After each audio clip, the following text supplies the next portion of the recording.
Mars, keep your remarks, cause the artist ain't done with me yet. Cause I'm going through the muck and the mire, all of the hell and the fire. So when I come out on the other side, I will be such a desire, like a Picasso or a Van Gogh or a porcelain.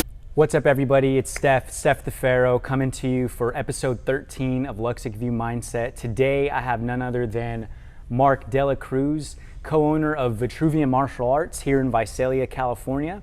I'm really excited about this episode. This is actually the second time we're filming this episode due to my own personal mistake, but nonetheless, Marc's story is inspiring. It's just something that I felt compelled to share with everybody. Now, Marc, he's a second-degree black belt. Again, he's the co-owner of Vitruvian Martial Arts, and he's also a military veteran.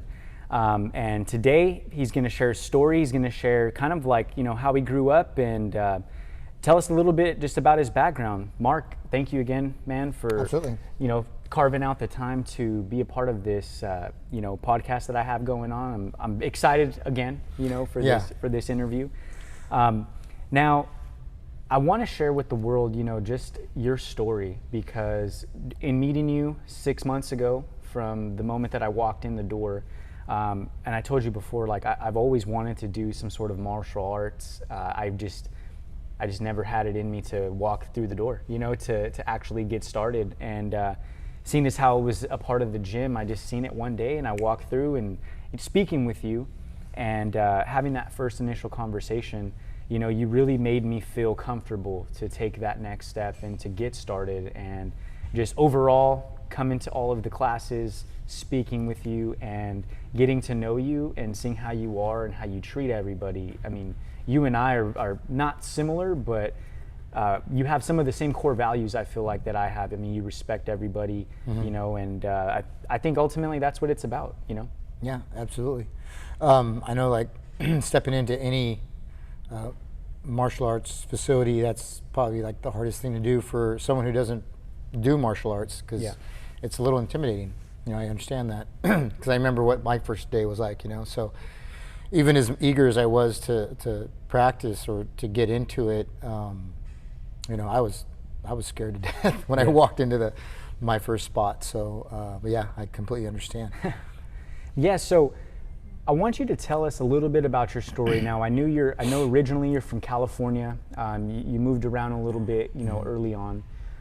But I mean, what was it like for you, initially growing up? I know when we talked, you're like, I had no idea that I wanted to do, you wanted to do martial arts, but you had no idea that it would transpire into what it is today. Right. And we had talked about that. I think everyone as a kid always wants to do martial arts as soon as they see like a Bruce Lee movie or something like that. So everybody, especially boys, and girls too that I see, parents come in and they're like, oh, my daughter wants to do martial arts. She's watching Cobra Kai and she wants to come in here and do that. What do you guys do here? So, yeah. But, same thing. I was watching Bruce Lee and I wanted to do, I thought it was karate. I, later on figured out that he was actually doing kung fu. But at any case, I made I begged my mom to put me in, karate at the time was there was one on like every other street corner, it was really popular, years ago. So yeah, I went into karate for a few months, got growing pains. My mom pulled me out because of that, because she thought it was because of that. But yeah, I remember doing it. I used to, for years, I remember the katas and stuff that I learned, after about a few years, you kind of just forget them. But you ever roll anybody at school? No, man. I don't really remember like talking about it much at school. I actually was trying to keep it a secret. Okay. I think is what I was doing. But I was just really excited to be practicing a martial art, Yeah. So was this before, because you told me last time you had moved to Texas for a few years. This is, I was like probably 8, 9, maybe 10 years old when we did this, and then parents were divorced. They got divorced, and I was about 12, and I went with my mom to Texas, and lived out there for 3 years. My mom and my 2 older sisters. So we all went with my mother because, like my dad, I think I told you my dad's plan was to go to Mexico, where he was from, and stay there for a while, and then said he was going to move into San Diego. And I was like, nah, I don't want to go spend any time in Mexico. I'd rather go somewhere where I know people more, you know. I mean, I had family there, but, you know, I wasn't really good at speaking Spanish at the time either. So I was like, I just go to Texas, you know. But yeah, I lived there 3 years and did 6th, 7th, and 8th grade in Texas, and then moved back here. When I moved back here, started high school, and as soon as I graduated, I decided to go into the military.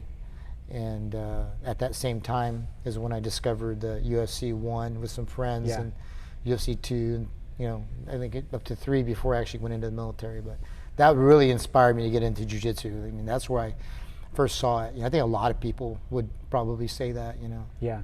I mean, looking back, I'm not well versed in like the early stages of the UFC, but I remember when I joined jiu-jitsu looking up Gracie, the Gracie family, and I found out that he was like one of the originators in the beginning. I only seen like 1 or 2 matches, but the one that I did see, he faced this big old guy that was like a pastor, I think, had a ponytail, big old guy. And Chemo. Yeah, and he'd come out with a big wooden cross. Yeah. And, you know, he had gotten slammed a few times by that guy. And, I mean, he ended up, I believe, submitting him, if I'm not mistaken. I think he won that fight. But yeah, I don't remember how that fight ended. But what's funny is, you know, I do know, you know, talking to some of the Gracie family that I'm friends with, you know, Royce wasn't the best practitioner in the family. But, you know, Hickson is the one that was originally chosen to do the UFC, but he saw what like Mike Tyson was getting paid, and he was like, you know, that's the money I want, and they weren't gonna, you know, they couldn't afford to pay him that. They just got started and they didn't have the money, so he didn't do it. And Royce is like, I don't know if he said he'd do it for free or do it for almost nothing, but, you know, that's how he got picked. And, okay. You know, and so that's what's so crazy about it. Like he wasn't even like the best practitioner at the time. Well, because they had just honestly got its start too, you know, way back when. Yeah, I don't know where they started. They started in another state, definitely not California, that's for sure. Now, one thing that I actually wanted to bring up, you're from Porterville originally, like you grew up there. Yeah, right? yeah, I grew up in Porterville. Same here, and you went to Porterville High School, and PHS, we were talking about how you kind of got scouted for a bunch of things, but at that time, you know. Yeah, I took the ASVAB test, and I didn't score very high. Like, I mean, whatever the minimum score was, I think my score was like literally like a few points above that, you know. Yeah. And I didn't really take the test that serious because I wasn't into joining the military at the time, and it was just a test, and I was just like, I don't know what that is. I didn't even like really try that hard. I think I could have scored a little higher. I ended up taking it again in the military and raising up my GT score, but no, I took it, but I passed, you know, and I was getting phone calls, and you know, I started hanging out with the wrong person at the time, and he got pulled over and had a bunch of marijuana in the car, and you know, I was like, we got pulled over like right by my house. He was on his way to take me home after we took his car out to go wash it or something. It was just some guy I had made friends with, and I didn't know he was like a drug dealer, and I ended up getting arrested, and he wanted me to take the rap for like some of the, you know, baggies that he had in his car and stuff, and I was like, man, no way, you know. So, but I ended up staying the night in jail, and it was like a realization. I was like, dude, I got to do something. I remember getting home, my mom was like really upset about it, and she was talking to me about it, and I don't remember, she was pretty upset, but right at that moment, like the phone rang, and it was an Army recruiter, and I hadn't gotten a call from them yet. I got a call from like the Marines and Navy, I think, and she goes, here, you need to do something with your life, I think is what she said. I can't remember exactly, but she hands me the phone, and I'm like, hey, this just happened, like, can I still get in? And they're like, yes. And so I just jumped on it. I went down to the recruiting station, and he was asking me what I wanted to do, and I remember looking up on the wall, seeing the poster. It had like these airplanes, and it had parachuters like jumping out of the airplanes, and then it showed them on the ground with like M16s. And I was like, I want to do that right there. And he's like, okay, you're going to go airborne, Army Airborne. You want to be infantry? I said, yeah. You know, I get to blow stuff up, right? And he goes, oh, yeah, you get to shoot all kinds of guns and blow stuff up and jump out of airplanes. I was like, sign me up. So that's how I went into the 82nd Airborne Division in Fort Bragg, North Carolina, 2nd and 504th there for 3 years, and all our friends, man, the ones I met there, they were also into UFC, so we were still watching the UFC. So I kind of picked up where I left off, watching it with my friends here, and then watching it with a bunch of people from other states all into it. I mean, there was not everyone really knew about it, but we were all watching it. Like, one of my buddies had that, again, like that black box, and we'd watch it in his room. His room would be like, we're in the barracks, so his whole room would be like packed with soldiers in there, on a Saturday watching the fights, just having a good old time, and you guys ever try to replicate moves on each other? Oh yeah. We try to replicate the arm bar and stuff, try to make it work, and just horsing around and stuff. But yeah, I mean, I think I told you, I looked all over the base at the time to find a jiu-jitsu school, and no one even knew what it was. In North Carolina. In North Carolina, the martial artists there, they weren't watching UFC. They were so immersed in their art that they had no idea that jiu-jitsu was coming up and was going to be a really powerful art to contend with. I mean, nowadays, if you're doing MMA and you don't know jiu-jitsu, or at least know how to stop it, like you're pretty much not going to last very long. Yeah. I've seen plenty of UFC fights where they got no ground game. And yeah, if you can stop takedowns, and you can stop, judo, and you can stop wrestling takedowns, and you can keep someone from clinching with you, and then you can be a pretty successful MMA fighter, But if it does go to the ground, like you're in some deep waters. Yeah. I mean, just but that goes both ways too. You can be a great jiu-jitsu guy and not have any striking and get knocked out very easily. So true. Because it starts standing up essentially. Yeah, so But most people, if they go into MMA, I think they'll have some striking. Yeah. So just enough to close the distance. I mean, that's what I did when I fought professional MMA. I wasn't into the striking. I liked to kick, but I was more into just getting the takedown from the clinch. I really enjoyed judo too. Okay. So I practiced a lot of judo when I started as well. So you were telling me the last time, you pulled out a phone book and there was this giant stack and there was a thick portion of martial arts. So and at the time when I was in the military, it was when I first went in, and I got to my regular unit. It was in '94, and I grabbed, after watching another UFC fight, I was like, yeah, I'm gonna find a jiu-jitsu school. So I grabbed this phone book because they didn't have internet. Internet wasn't even really around, I don't think, and if it was really dial-up type thing where you really couldn't search anything, Anyhow, so I grabbed the phone book, and it was Yellow Pages was super thick, and the martial arts section alone was this thick, of every martial art you can imagine. I mean, there's probably 10 pages of karate schools at least. Because that was popular at that time. Yeah. But they're not, it's not like a little listing. It's one school would take up a whole page of advertisement. Big old picture, and call us for best karate and probably fit, had a class picture taekwondo, of everybody in there. Aikido, ninjutsu. I even called a ninjutsu school and asked them, and they were like, "Oh no, I think it's not Brazilian Jiu Jitsu, it's ninjutsu. You just misunderstanding and mispronouncing what it is. Ninjutsu is what you're looking for. Come on down and you go free day and all this stuff." And I was like, "Nah, I'm not looking for ninjutsu. I'm looking for Gracie Jiu-Jitsu," because that's what they were calling it at the time. They, they call it Gracie Jiu-Jitsu. So, and from that point, I know that you fought professionally, and now you're a second-degree black belt. But in your journey from the first moment, when you got involved, did you ever think that you wanted to fight? Even when you would watch it on UFC back in the day? I was 22. I got out of the military as 22, so I pretty much grew up in the military. I went in when I was still 18. I had my 19th birthday in basic training. Oh, wow. Yeah.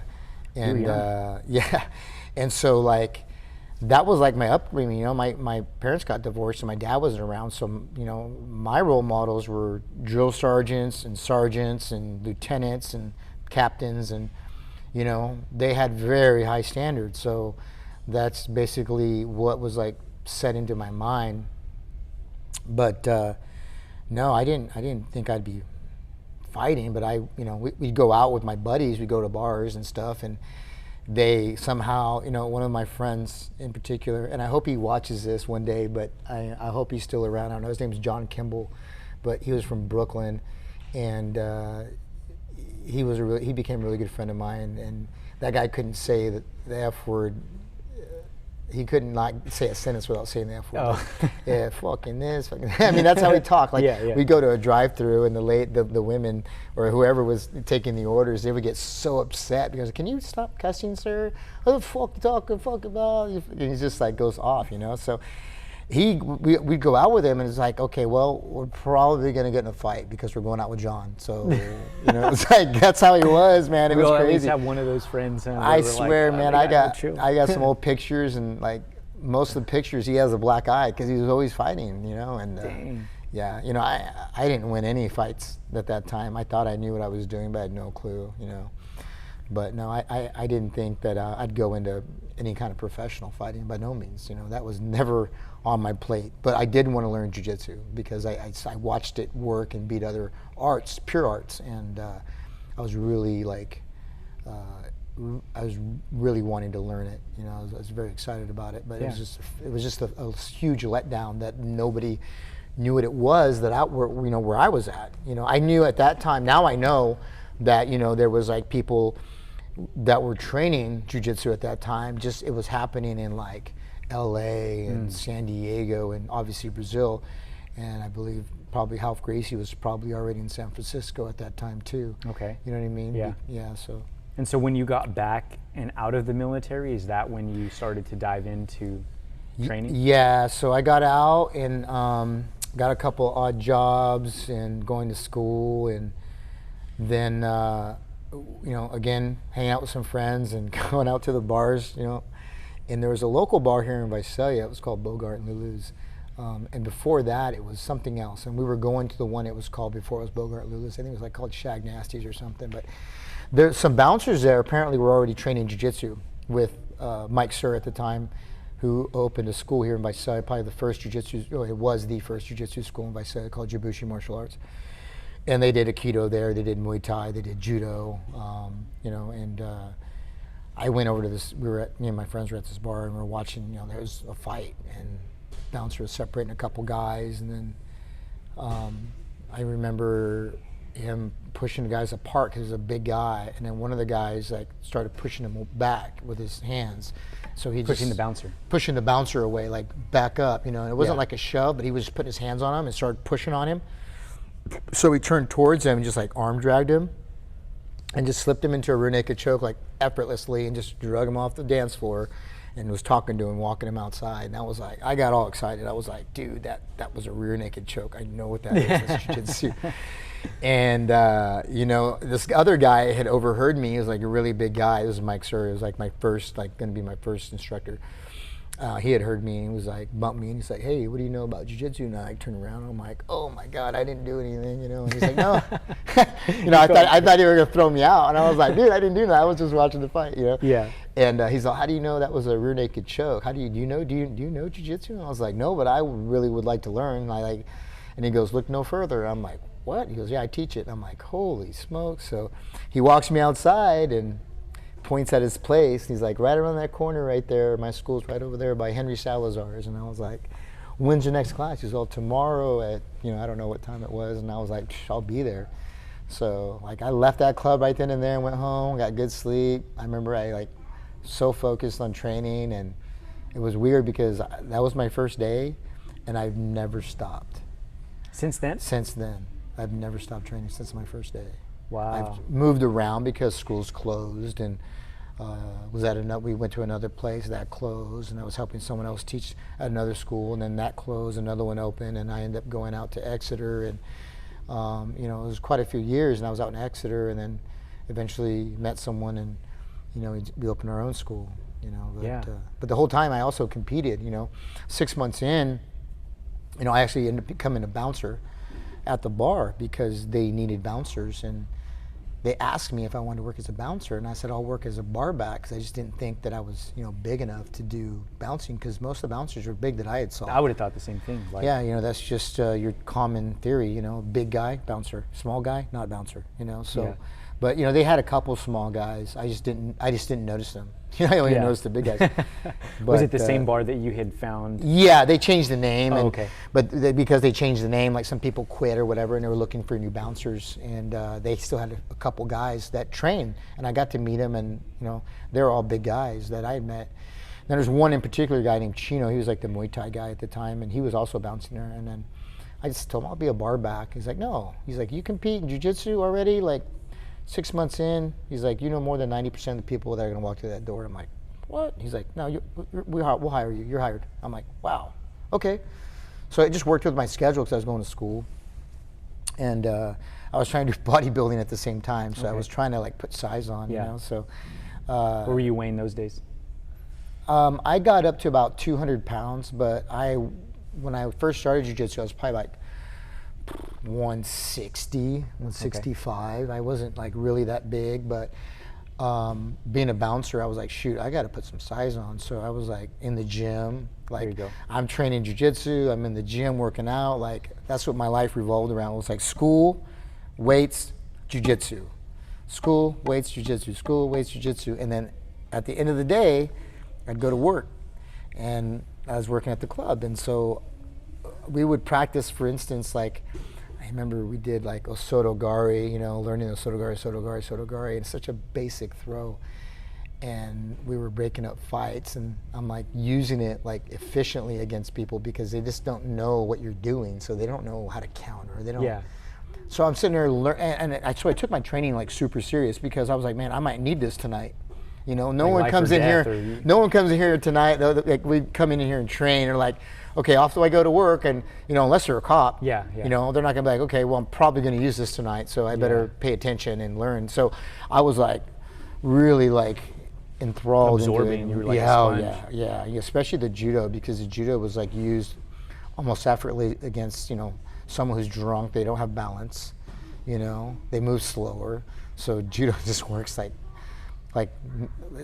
very easy against people like that are in that kind of condition. But yeah, it was that's what I think really made me believe in it the most, is the fact that I was using it like right after I'd learn it, and then use the technique that we just did like hours ago on someone in live action. And it wasn't like I was trying to hurt anybody, but it was just, there was so many aggressive people. There's still a lot of machismo, like, oh yeah.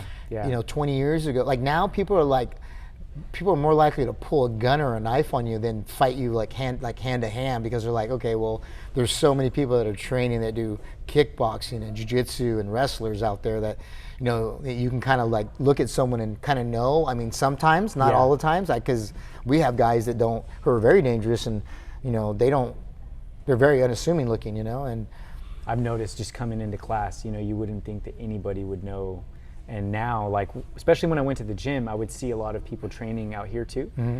And now I notice, I'm like, oh dang, there's quite a few people that go to the gym here, So it's just like that awareness, I feel like, of just knowing, anybody that trains. Yeah. And it's nowadays, I feel like you're saying, you just kind of don't know if anybody is training. Yeah, it's hard to tell. I mean, you got a guy that looks like wearing skating G's on a skateboard, and he might be like a 3rd-degree black belt in jiu-jitsu. You just don't even know. You just don't even know anymore. You can't tell. So now, when did you start like professionally fighting, or even joining tournaments to compete as a? Some of my teammates started getting into MMA, and we were helping them train for fights. Some of the guys were, fighting. I mean, my instructor fought Rafael Del Rio, and that was a really great fight. Rafael was like really, taking it to Mike, and Mike was able to land one strike and be able to, take advantage of the fight and be able to, win the fight. But, he took a lot of damage.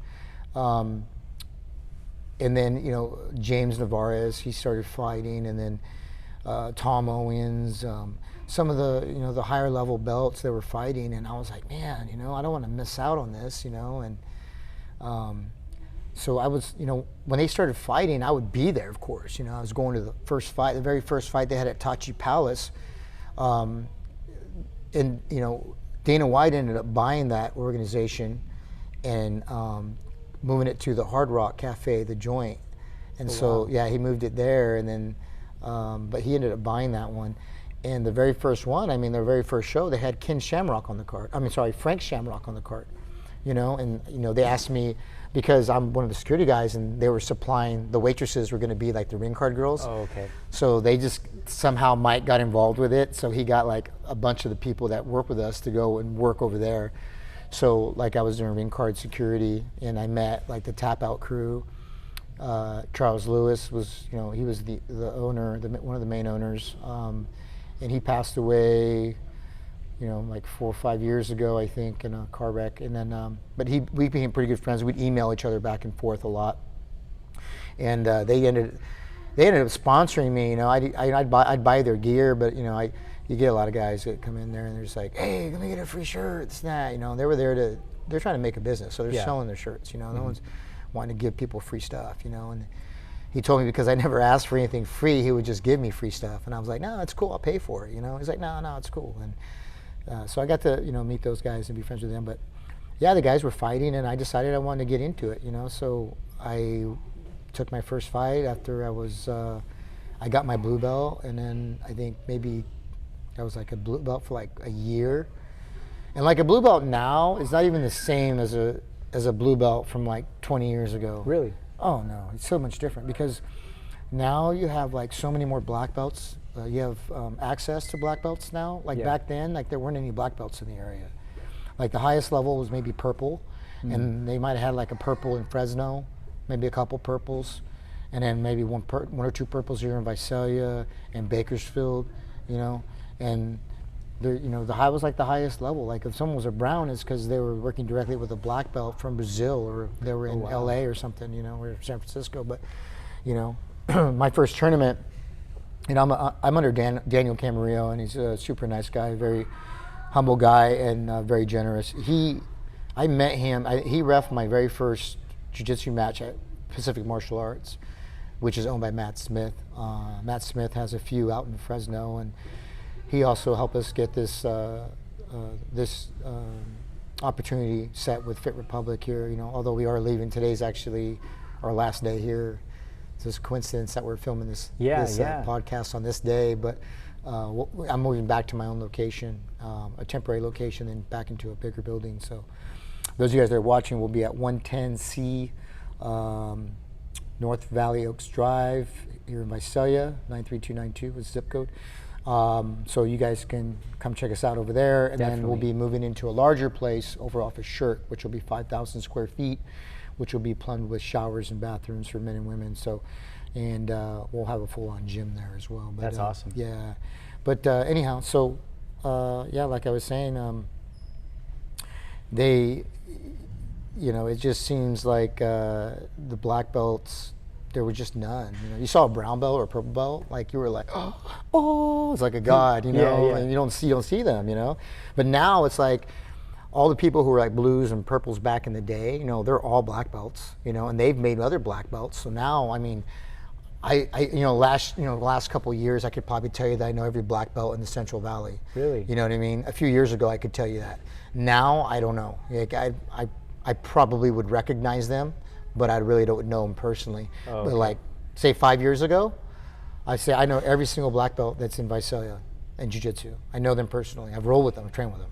You know what I mean? So they're, you know, it's just a lot less common to see a Jiu Jitsu black belt in smaller cities, but the numbers are expanding. You know, in 10 years, there's going to be tons of them. You know what I mean? And now I know why. I can only imagine, because it takes so much time to, you know, train on the craft in order to obtain a black belt. Yeah. But for the average person, they don't really know, like, why would you only see a purple, you know, when you started, if that makes sense. Yeah, well, we were, you know, when I started, like, we would go down to Orange County to go train with our black belt, which was Mauricio Chinguiña at the time. Okay. That's who our team was under, and it was the very first Gracie Baja there, and he was under Gracie Baja. Now he's his own thing, he's his own element, so now he's just Chinguiña. But I mean, shoot, now I think that was like the first Gracie Baja in LA, and now there's probably like, I don't know, 20, 30 of them in LA maybe, I don't know. I know there's hundreds and hundreds of them across the U.S. and other countries. Training facilities. Gracie Baja training facilities. You know, there's so many of them, but we were training at the very first one, and Carlos Machado was part of that group, and Carlos Gracie Jr. was there as well, and Marcelo Cavalcante, he was a brown belt back then, and we were competing in-house tournaments over there because the only world tournament was the Mundials, which was held in Brazil. There was no IBJJF. There was no federations really like monitoring like belt promotions and stuff like that. And because it wasn't as popular? No, I don't know. It just wasn't governed. You know, it was like back then. It just seemed like if you were doing jiu-jitsu, like it seemed like they wanted to frustrate you. Like we didn't want anyone else learning what we're learning. Like if you can't hang, then you can just leave. Oh, you got injured? Oh, it's too bad. You know, too bad, so sad. You know. It's like they protected it more. It was a protected art. Like they didn't want people getting black belts in jiu-jitsu because it was so powerful. You know. Yeah. It was like a secret. You know.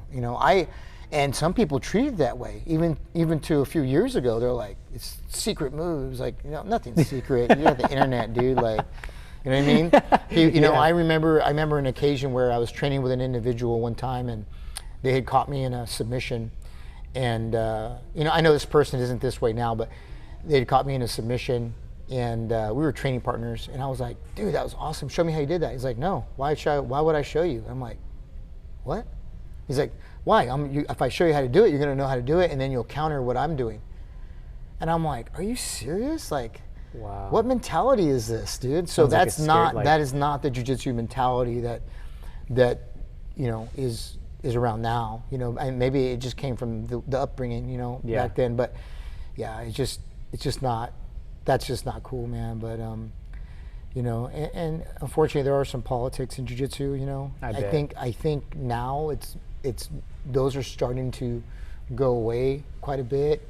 I mean, politics are gonna exist in any sport. Doesn't matter where you go, you know. But I think they're not as bad now as they used to be. You know, you know, people are like, oh, I don't know why they got their black belt, this and that. You know, it's just, you know. And there are some fake black belts out there. I know I've seen some videos out there, and I didn't believe it when I heard that. I go, who would fake that? Like seriously, it took me 13 years to get a black belt. And if you fake that, like people are gonna fucking know. Like you can't, that's not something you can fake. And if you are faking it, you're gonna get caught. Like there's no way. By a pro or somebody that knows what they're doing. Oh yeah, dang. You know, and you know, I saw some videos online and I was like, oh my God, that's really happening. Now I understand why they have the federations out there for those purposes, because there are con artists out there. Yeah. But you know, when you compete, your competition, in front of everybody, they'll see what skills you have. You can't hide. You can't hide that you're not good at jiu-jitsu. Like, you can't hide it. Like, people are gonna know. You know what I mean? Yeah. Like, you're either like a competitor, or you're just a hobbyist. I don't really think there's that much of an in-between person, because if you compete a little bit and then just don't, you kind of move away from it. Like, people I know who compete, I mean, it's in their blood, man. They just don't stop. Like, I know some people that I'm like, how can you even afford to compete so much? But I compete all the time, and I'll keep on competing until my body says no. So that's just me, though. There you go. Yeah. Yeah. Just your mindset about it. Yeah, exactly. And you know, I wanted to bring you on not only for your story, but to kind of get out like why train jiu-jitsu. You know, for me, it did like. Being on the mats is something totally different. I don't have a grappling background, excuse me. I've never really done any physical martial art like this. Like in my early 20s, I thought I was joining like karate. I thought it was gonna be contact. It wasn't. It was like more self-defense. I got my, the first belt, and I was like, you know what, I don't wanna do this anymore. So I stopped. I was doing it for like a couple of months. Yeah. But it was just striking. We never had contact except I would get punched in the face when nobody can control their punches, and I'm like, I don't like this, man. Yeah. You know, so this was like when I was like 21. I never did anything ever since then, and I always wanted to. You know, I was living in San Diego. I saw a few UFC gyms, and I was like, you know what, I think I want to do that. Never found the courage to walk in. Never had the time, really, just to kind of go in. And up until like this point, you know, and I'm glad I walked through the doors. I'm glid I had the conversation. Yeah, it was like 6 months ago, right? Yeah. Yeah, I remember when you walked in and you like, you seemed a little nervous or something. And so I just started talking to you right away. Yeah. Yeah. Yeah, so I mean, since that point, you know, I've been coming. I took some time off in the you know, early on, like early January, but ever since then, man, it was engraved in my head. Like I couldn't get it out of my head. I would look up videos after the first couple classes, and it was just something that I was hooked on. And even still today, like I have to come.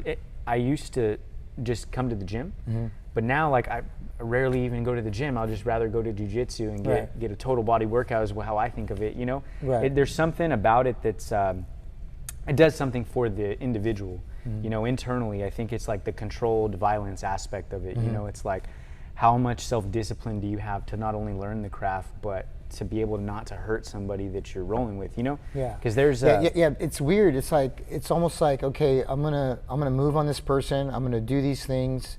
I'm gonna put them in a position where I could really hurt them, but I'm gonna hold it I'm gonna go to a certain point and give them a chance to tap.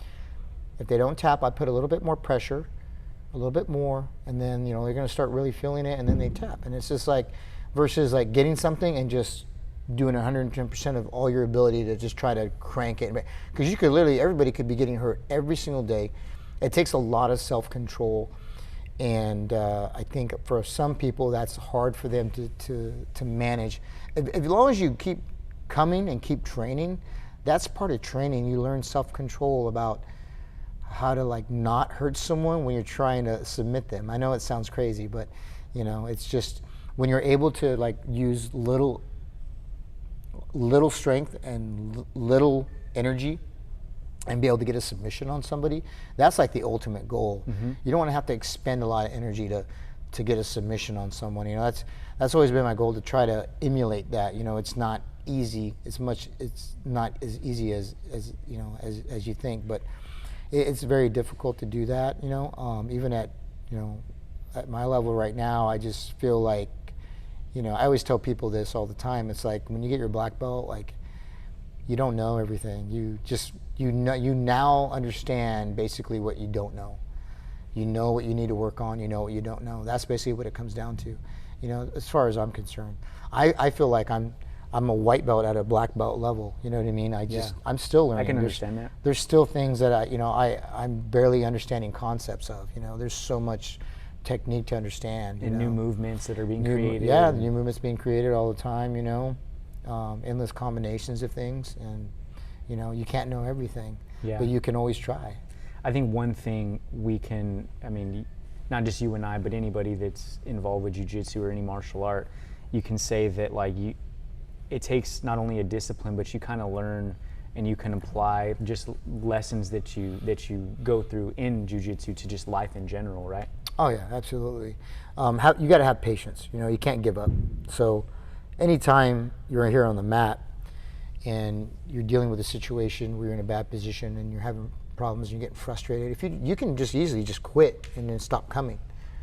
But if you do that easy in that situation, like, what happens if, like, you know, your boss fires you? Like, are you just gonna go kill yourself? No, of course not. You know, what happens if you get attacked in the street? You're not going to give up. You can't give up. You're being attacked. Like, you have no choice. You have to continue. You have to go as far as your body will let you. So as long as you don't quit and you keep training, you know, no, you don't really have to be super consistent, you know, to achieve this. It's just going to take you longer. But the point is to, you know, learn from your mistakes, deal with it. You're presented with a problem, you find a solution, and you move on to the next problem, and you find a solution, and you keep it going until you have enough solutions for every problem to where that problem isn't a problem anymore, you know, because you have many solutions for that problem, you know. And that's the idea, you know. When you get to that point, you know, that's when you're like, you know, what they call, you know, being 3 steps ahead of somebody, you know? It's like chess, essentially. Yeah, exactly. It's just like chess. Yeah, I can correlate what you're saying to just my own personal journey in jiu-jitsu. Like, in the very beginning, I felt like I had it down my first 30 days. Obviously that wasn't true, but like just movements, and then, you know, kept coming to class. I kept coming to class, learning new movements, and then I would forget what I had learned, and I was like, how come I'm now getting caught in this position that, like, you didn't get caught in before? Yes, it was so interesting. And just exactly what you're saying, you know, you just keep showing up, and then one day just everything clicks, you know. And but I just think that you're constantly learning and drilling. I was here at the Zombie Jiu Jitsu 2 days ago, and the drilling that we did that day for like the 3-minute round, it just did something for me. We were doing back takes. And with Rob? Yes, or excuse me, not 2 days ago, yesterday I think, because he comes on Thursdays, but and teaches on Thursdays. So yeah, we were there and we were doing that, but you know, on the back was something that I was not comfortable with as far as like taking the back, because everybody knows the rear naked choke, right? Right. And so I would never be able to catch anybody in it, but I would always have that position and everybody would just hurtle there, and I'm like, I would get stuck because I didn't know what to do. Yeah. And I would just be like, dang it, and they'd be like, just work, do something, and I would just freeze. You know, I'd freeze on the spot. But I mean, just repetition in general. You know, I posted something the other day, and I believe you saw it, but I put practice makes permanent. I heard that quote a long time ago.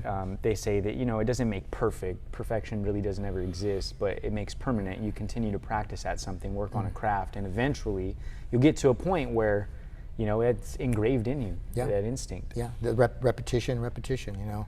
You do enough reps of something, it just becomes part of you, you know. And, you know, unfortunately, it's very difficult to, you know, if you can find the time and get the reps in, like you can become a very good practitioner, you know. And I'm guilty of like learning something, thinking that I know it, and then moving on to something else, and then I'm like, what was it that I was doing before? Like, I forgot how to even do it. Like, I'm like, geez, I have to actually go and look stuff up. Oh, yeah, and then I go and get more reps of it, you know. And, you know, I didn't have that back in the day when we started, so I was writing things down.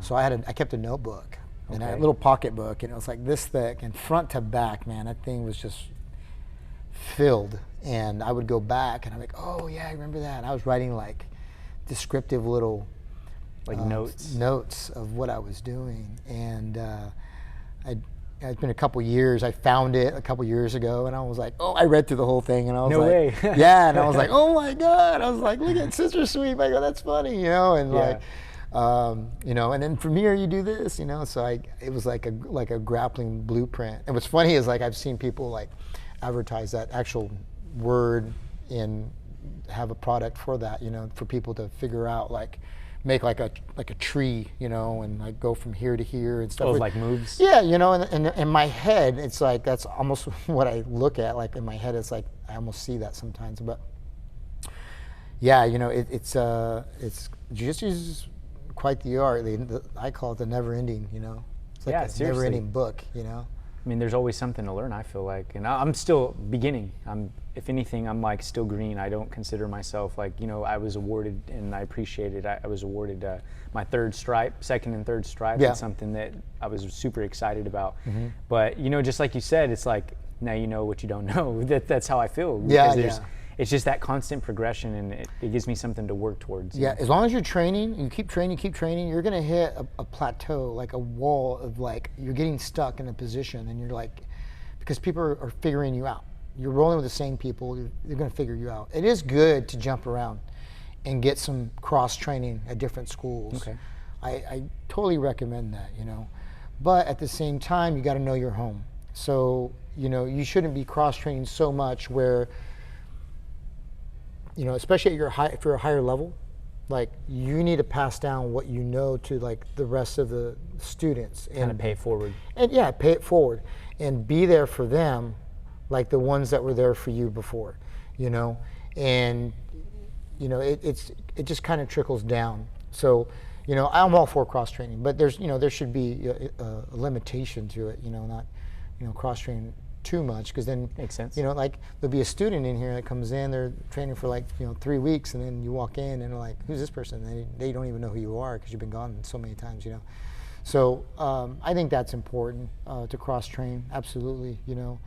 We do open mats, you know, and I think that's a really good opportunity. You know, 1 day a week, you know, let people from anywhere they want come in and just train and learn from each other. You know, I go to other schools too. I have friends that own other academies, you know. I don't visit them as much as I would like to, but it's because I'm always here teaching, you know. And, true, yeah. You guys got a big curriculum. And when it comes to competition time, you know, I'll call up friends and, you know, meet with them and train with guys who are much better than I am, you know, and go to their schools or invite them here or whatever. because you just when you're training for a competition at black belt level, man, you need like some really talented people to be training with that really push challenge you. That really push you. You know what I mean? Yeah, I found some people here that are about the same, not same level or anything like that, like no comparison, but they definitely push me to another level. You know, and it's cool that we notice that, and it's just like, all right. Yeah, you know? yeah. You know, if you're at your own gym and no one can touch you, no one challenges you, you know, that becomes an issue. And unfortunately, when someone first opens a gym and you're starting to like understanding jiu-jitsu and you're kind of like mid-rank, that can be a tough, like you'll lose students, you know. And now I think there's some law in the federation where like you have to be a black belt to be an academy owner. Oh wow. Back in the day, no one said anything about it. There was blue belts running schools all over the place, you know what I mean? Yeah. But now it's like, now they're saying you're not even allowed to teach unless you're a black belt. You know, so yeah, they've gotten really strict with it, and I you know, I get it, you know, I understand, but it doesn't mean you can't learn from like, you know, a blue belt and a white belt. But I've seen blue belts teach white belts things, and I'm like, that's not right, you know, that's incorrect technique, you know. And most of the time, it seems like the blue belts, you know, when I give someone a blue belt, it's because I have really good faith in their fundamentals. You know what I mean? Their fundamentals are really strong, and they've developed somewhat of a game, and they have at least a takedown or two, and they know how to escape every position, at least one or two ways, you know. And that's usually what I look at. And we have a curriculum which we call Blue Belt Requirements under Dan. I believe Dan and his brother Dave Camarillo both developed this years ago, but yeah, we have that. We don't share it. We don't really print it out or give it to people. Yeah, it makes sense. Yeah, it's just, you know, he asked us to do that, so we just kind of follow that, and we make sure that we kind of follow that a little bit as close to as we can, you know.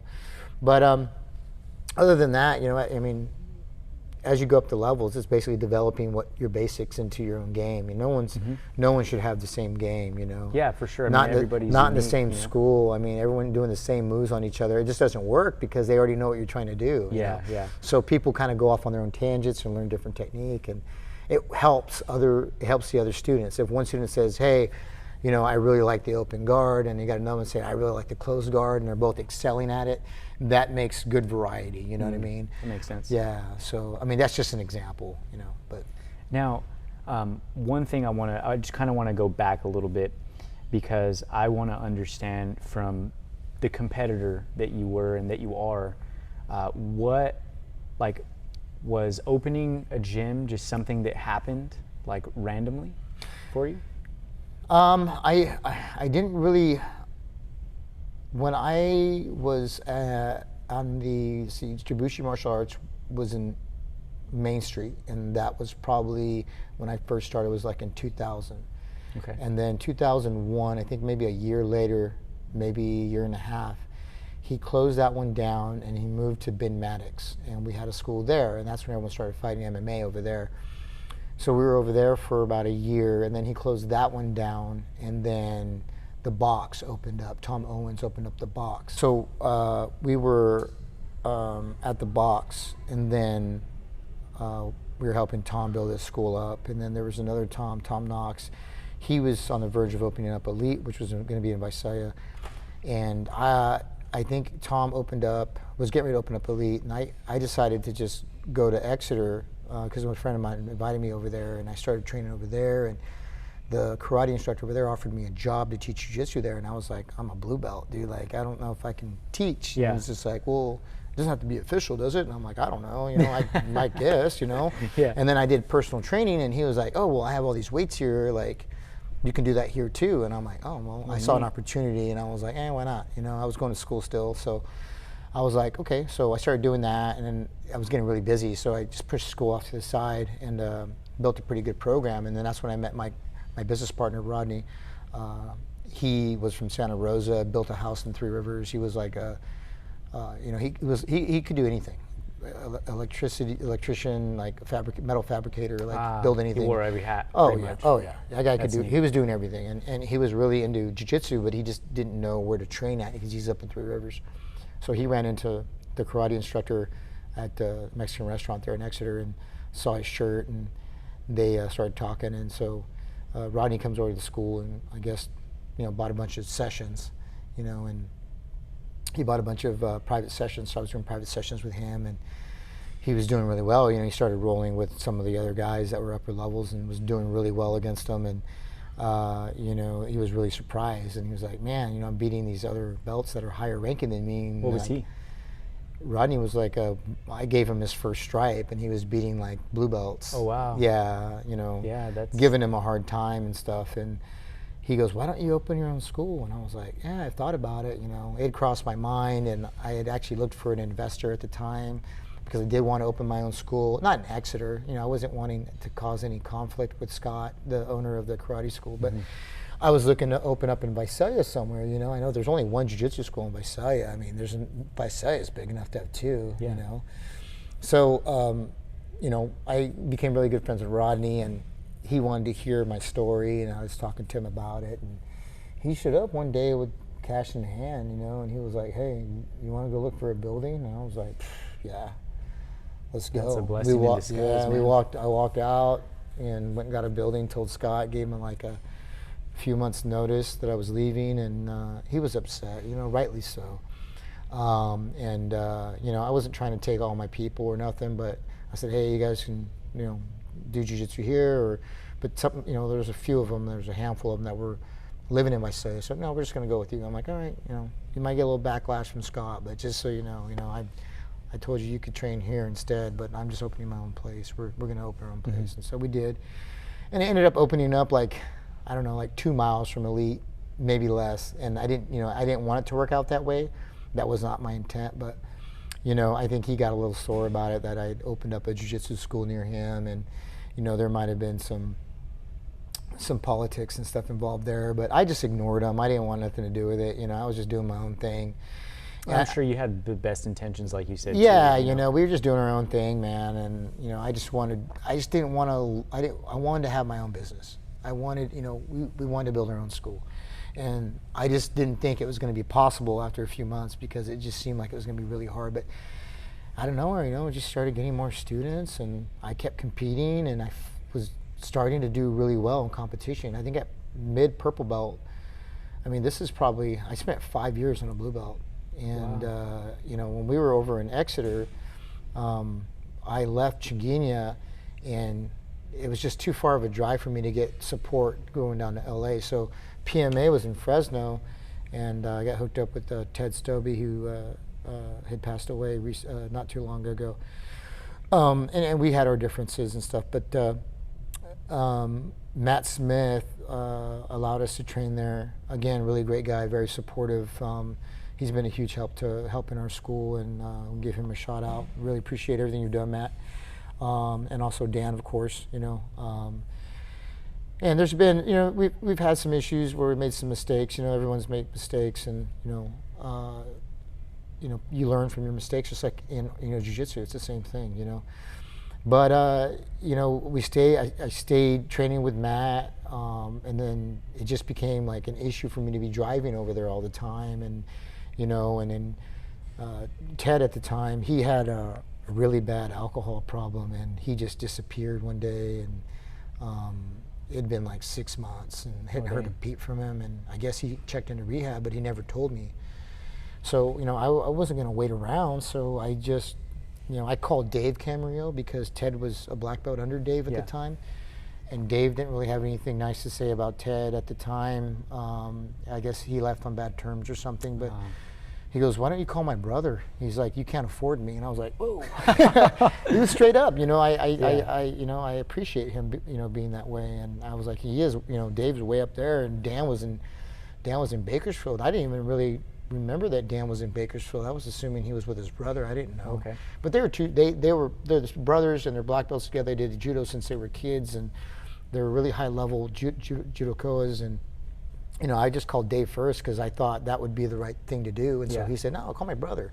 So I called Dan, and Dan's like, yeah, why don't you come by the academy, and I go over there to train with him, and I'm like, hey, I know this guy is a badass. I've watched his videos and stuff, and I went and rolled really hard with him, and I went for something really fast. I think it was like an ankle lock or something, and he knee barred me so fast. He as we're falling to the ground, because I went I think I shot in I like pulled guard and went into ankle lock while he was standing, and he just like turned it into a knee bar on me so fast. Shoot. As we were falling, my knee was already popping, and I'm like tapping, and I was like, oh my God, my knee popped like 3 times. Was it one of those moments where you couldn't tap fast enough? I couldn't tap fast enough. That guy was so fast, you know, and it was funny because I sat down. And then he goes, hey, come on, man, like, class is over. Come on, I'll go buy you some tacos. And I'm like, okay. So I'm like limping over to, you know, to go do that. And so we were doing that. And I told him, hey, you know, I want to talk to you about possibly, like, you know, being under you. I called your brother. Told him the whole situation. He's like, yeah, you know, I'm going to Ridgecrest this weekend. I have one of my students is over there, and he has a school. Why don't you meet us there? And bring Rodney in, and we'll talk about it. And so we went up there and sealed the deal. And he's like, yeah, man, no problem. And, you know, he like charged me next to nothing, you know, and just super generous. And it's, you know, he's been a blessing to have him be under his wing. You know, I learned a lot from him and kind of emulate his style the best of my ability. Sometimes I really like his style. It's cool having him come in too and teach the class, you know, when he's free. Yeah. So anyway, so been under Dan since then, and you know. We ended up moving in here. Matt Smith got us hooked up here, and that's pretty much it, man. And I've been competing this whole time, and Dan was coaching me. I remember Dan coaching me when Ted wasn't around, before I was even under him. Yeah. And you know, I liked the way he coached, even though like sometimes he would be like, he's like, no, come on, man, you know. But he would always tell me, like, he would like literally tell me, grab the right knee with your right hand. Now they can't pass to the left side when you're in that position. And I'm like, oh yeah, that makes sense.